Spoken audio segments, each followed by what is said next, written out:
আর পায়খানা থেকে 10 মিনিট পরে বেরিয়ে বলছি গুফরানাকা, আল্লাহ তুমি আমাকে ক্ষমা করো, তো এর মানে পায়খানাতে কিছু করেছি?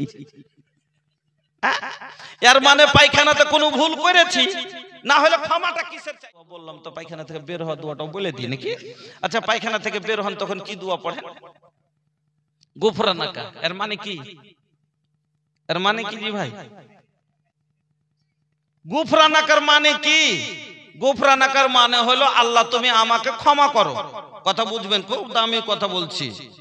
গুফরানাকার মানে হলো আল্লাহ তুমি আমাকে ক্ষমা করো। তো মানুষ যখন কোনো ভুল করে তখন ক্ষমা চায়। কথা বুঝছেন তো? মানুষ কোনো ভুল করলে ক্ষমা চায়।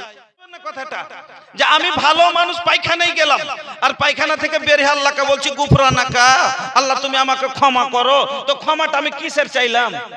এর মানে পায়খানাতে ঝগড়া করেছি, গাল দিয়েছি, না চুরি করেছি, না জেনা করেছি, না মদ খেয়েছি, কি করেছি পায়খানার ভিতরে যে ক্ষমা চাইলাম গুনাহ থেকে? বুঝবেন কথাটা?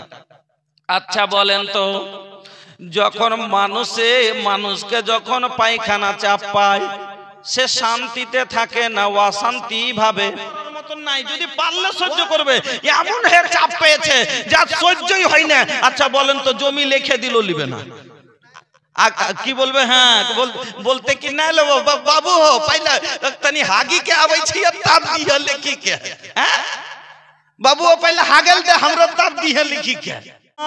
ওই সময়তে বউ যদি বলে এসো গো কালুর বাপ, বিরিয়ানি গরম গরম জুড়িয়ে যাবে, দুটো খেয়ে নাও, বলবে রাখ তোর বিরিয়ানি, আগে আমাকে যেতে দে। আমার বন্ধুরা, এবার পায়খানায় বসে গেলাম। পায়খানায় বসার পরে সব কষ্ট আল্লাহর হুকুমে আমার রাস্তা দিয়ে ক্লিয়ার হয়ে গেল।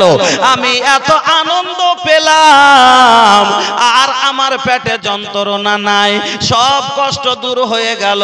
আচ্ছা বলেন তো, যখন কোনো আনন্দ পাওয়া যায়, আলহামদুলিল্লাহ পড়া দরকার না দরকার নয়? তবে পায়খানার ভিতরে আলহামদুলিল্লাহ পড়তে পেরেছিলাম, পড়া যাবে? যাবে না। এবার এক বলুন তো, এই জন্য আল্লাহ রাব্বুল আলামিনের নবী বলছেন, বাথরুম থেকে বের হওয়ার পরে গুফরানাকা পড়ো, যে আল্লাহ তুমি আমার এত কষ্ট দূর করলা, তবে আমি তোমাকে ডাকতে পারিনি, আমাকে তুমি ক্ষমা করো। বুঝতে পারলেন কথা? 2 নম্বরে আল্লাহর পাকের নবী বলছে